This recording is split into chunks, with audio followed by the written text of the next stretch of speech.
Hey everyone, and welcome to episode 10 of Q for Problems.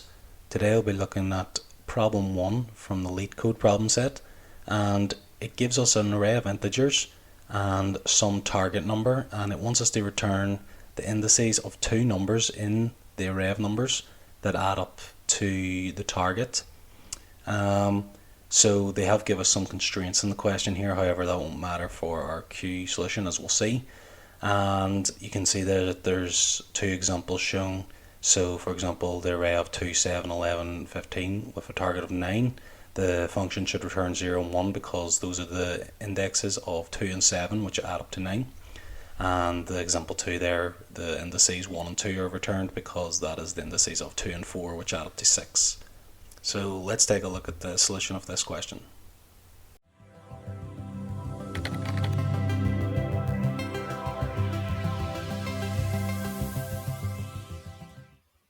So jumping into our developer, we have our T and our N from the Leet Code example 1, just to build up our solution. So solution 1 is going to calculate all the possible sums and then find which sum matches the target value. So to do this, we're going to build up a triangle of indexes. So we'll say R assigned to till count of N, and then we will, on the left hand side of R, we will do 1 plus R and drop each left of that R. So if I run this part, what it actually does is, so we do 1 plus here because R is going to be the list 0, 1, 2, 3, so 1 plus will give us 1, 2, 3, 4. So we have 1, 2, 3, 4 on the left side, and then from our R, which is 0, 1, 2, 3, we are going to do the drop for each. So we're going to drop 1, we're going to drop 2, we'll drop 3, and then we'll drop 4. So dropping 1 gives us this, dropping 2, this, dropping 3, and then dropping 4 items from this. And the items are dropped from the left. So that gives us a triangle of indexes. So if I index now back into N, you can see that gives us our value. So you can see now that why we've done this triangle is because this will give us 7, 11, 15 in the first row. And then this first row, we're going to do the sum with 2, which is the first item. So that does the combination of 2 with every other item in the list. So we don't need to do 2 with any other item now again in the list because it's already been covered in this first row. In the second row, now we need to do 7 with each of the items. And then the third row, we need to do 11 with anything that's left. And then the last row will always be empty because that will just be the very last item, 15. Which doesn't have to, we don't have to do the sum with any other number because it's already been covered by the previous numbers. So having done that, we can actually create the sum then by just adding on n plus each both. So if I run that, you can see now that this gives us our sums, and we can even see the target value 9 in here. So to actually extract that in the general sense, we will do our target value equals, and that will return us the Boolean triangle where true represents the match. And from this point now, we can define we can actually get one of the indexes, which is just going to be where each on this. So if I run just the where each part or just define the whole row, you can see what this does is return the index of where there's a true value from this, which given the constraints of the problem, there's only one possible solution, which means there should only be one row with a value. So you can see that this value is 0. So that is our j value, one of the indexes. And then from this, we can calculate our I. Where I is actually the first index of the result. So our answer to this problem should be 0 and 1 because that's the indexes of 2 and 7, which add up to give us 9. So our I is going to be this correspond to the 0. And that is just simply equal to which row that matches with from j. So first, where count each j. So our count each j will return us the count of each of these lists. So if I run that, you can see only one of these should have an item, which we know is the first one. and then we just select the first one that actually had an item, which gives us our I, which is 0. So that was the way to get I. But so J, we seen was a list of lists essentially, where one of the lists will have a single value and the rest will be empty. So from J, we need to extract just the item, but you also notice that we're expecting J to be the value 1, but right now it's at the value 0. That's because it needs to be scaled depending on which row it's in. So we look back here at our original triangle of indexes. You see this first one has the indexes 1, 2, 3. But whenever I take the first item from here, that's going to give us the 0th index. However, the 0th index actually corresponds to the 1 index in the original list n. So we need to scale by +1 onto whatever value here is. Similarly, if the value happened to lie in the second row, you can see that this would need to be scaled by adding 2. The third row would be scaled by adding 3. So it's essentially whatever the first item is in each of these. So we need to scale our j value, which is why at the minute it's just 0. So to get our j, we'll just do first ji. So that gives us our the actual value here, just as on unlisted form. And from there, we can do +1 and plus I, which is what the scaling factor is. Essentially, it's 1 plus I. So I, remember, is the row that occurred on. So if it was the first row, that would be 0, and then +1, because remember, we had to scale by 1 for the first row. So if I run that, you can see now our j would be 1. So that's our value of j. So then the actual output would just be I joined with j, and that gives us our 0 and 1 as expected. So our actual solution 1 will look like this. So here we have our R value and then our J value, just as we've seen before. Now the only difference here is this if else statement. So it is possible, although the constraints of the problem say that there always has to be one solution.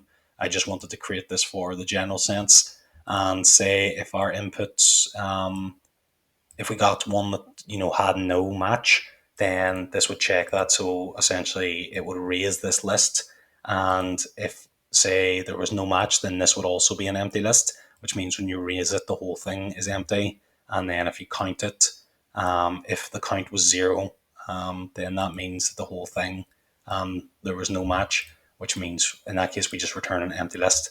Otherwise, we do what we had before. So that's our solution 1, and I'll just actually run that with a couple of different values here just to see it. So here's the value that we had before. I need to define the S1 and then run this. You can see 0, 1. In this second example, the answer should be 1, 2, because it's going to give us, it's the index of 2 and 4, and sure enough it is. This index here, there's only one possible pair anyway, so it should be 0, 1. The last one is, like I said, where it doesn't have any match like this, and so this should return us our empty list as it does. So just one last thing I wanted to point out is here, in this part, I use first ji. Now this actually would have worked if I had have done, so let me just actually write it out here. If I had have just instead of done first j and I just did like this. So if I define this now to be that and then run each of these lines again, you can see it still works. However, there is this possible case where there's a duplicate match, in which case if I run this now, you can see it actually gives me 0, 1, 2, which is incorrect. It should give me still 0, 1, because those are the first match, even though 0, 2 would also be a correct answer. The answer that I'm going for is essentially the first match where it happens. So if I was now to go back and redefine it as the original one and run this again, you can see it gives me the right answer, 0, 1. So that's just if you're wondering why I'm doing the first on this, because it does work without first as well. But yeah, that's solution 1. So we'll see solution 2 next.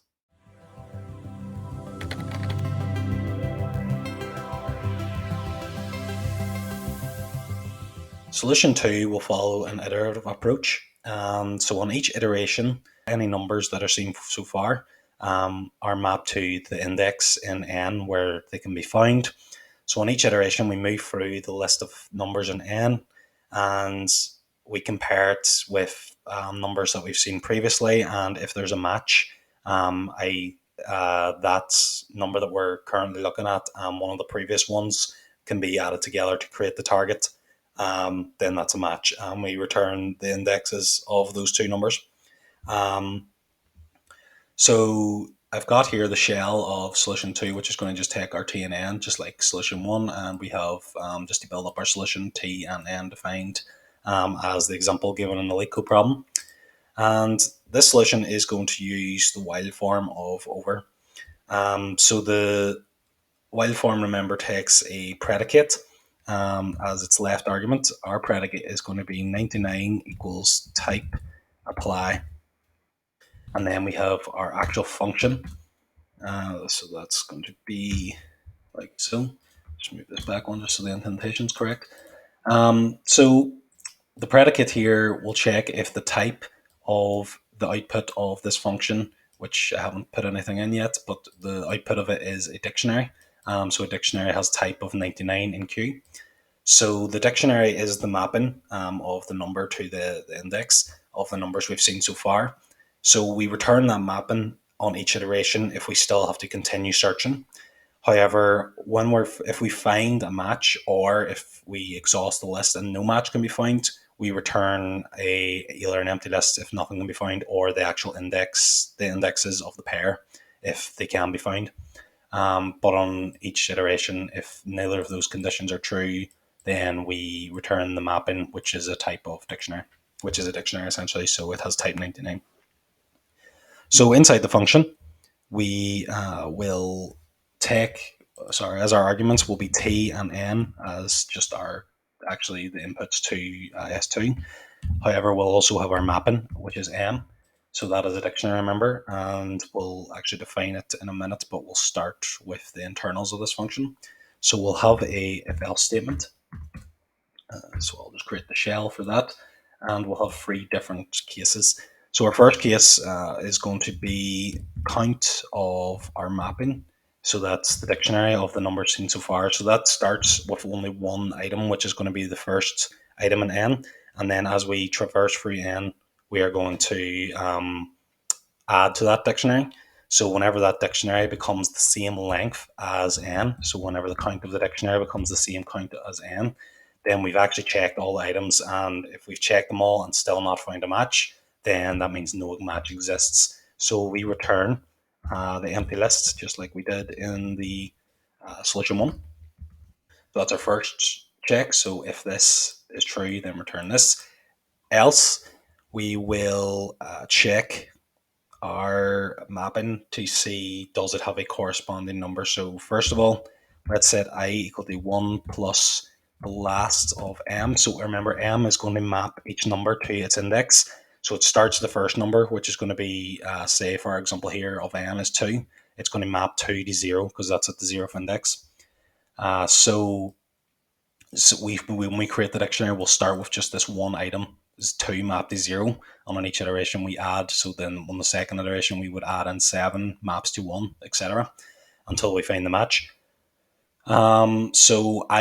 So on the first iteration, I will be the last of m, which will be 0 plus 1, which is 1. So that's now the index of the next item that we need to look at. So that's how we're tracking which item we're on in n. So that is our I. Now we index into n with that I. So if I just run just this part, what I need to do first is define m so I can start running this. So our m is going to be, it's going to start at 1 take n, so the first item in n, and then 1 take 0. So 1 take is essentially just to create two lists, because to create the dictionary you need to do the list. It's just a short form of enlist. So we have 2 map to 0 as our only item in the dictionary of m. So if I look at the last, or if I set I, you can see now I will be 1 on the next iteration, I will go to 2 on the next 3, etc. So if I use that to index back into n, we get our next item, which is 7. So what I want to do is check the mapping. So we're going to assign this to x, is check the mapping to see if there's a corresponding value. So what I do is do t, which is our target value, minus x. So that's going to be 9, our target value, minus 7, which is going to give us 2. Now we then check the mapping by indexing into the mapping to see if 2 is already in there. In which case, in this case, it actually is. So we get 0 back, which is remember the index that 2 has been mapped to.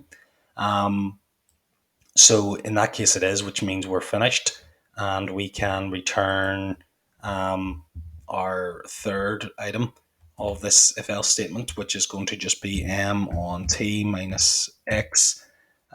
So essentially, this mapping here. What I'll actually do is say that this is our k, and then what we want to actually return is k join with I. Or sorry, not k. Let's actually call it j instead.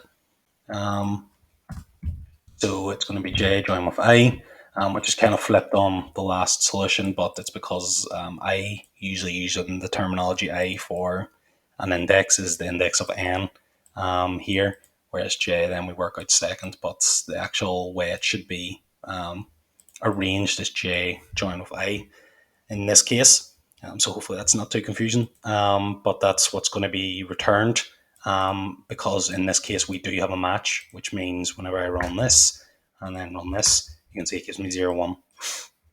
So if instead, let me just put in another number here, say I put in the number 8 into here just to generate a situation where we don't have a match, and reset m. So now in that case, what would this actually be? It would be 0n, i.e. null. That's because there's no match found with 2 and 8, because that gives 10, it doesn't give our target 9. So I want to check if this is null. So if this is null, yes it is, then I'll do this second condition, which is to extend the list or the dictionary mapping. So that will be 1 take x join with 1 take I. So if I just run this part, you can see then that essentially adds 8 into the dictionary, which is what's going to be returned on this iteration. And because it's still a dictionary, it will continue on to the next iteration and keep going until this condition hits, or this condition hits, i.e. this essentially neither of these conditions hit. So this is like the else part of the if else. So until one of those happens, which they will terminate eventually, because you will eventually exhaust the list of n, because the dictionary will fill up with all the items from n if there are no matches. So that's the insides of the function. So this function, the inner function, will take t and n as the first 2 arguments, and then it acts over our dictionary mapping. So that will be our third input, which is our m. So if I was to just define all of this, missing a semicolon. So if I run this S2, and then we'll give it the arguments like so. So say our target value is actually the first value, so go back to here, 9, and then run that. You can see it actually gives 0, 2, which is correct for this one. If I remove the 8 back to the original example, it gives us 0, 1. So if let's copy across the 3 tests that I had, or the 4 tests that I had before. So run of each of these, 0, 1 is correct, 1, 2 correct, 0, 1 correct, and then this gives an empty list where there is no match.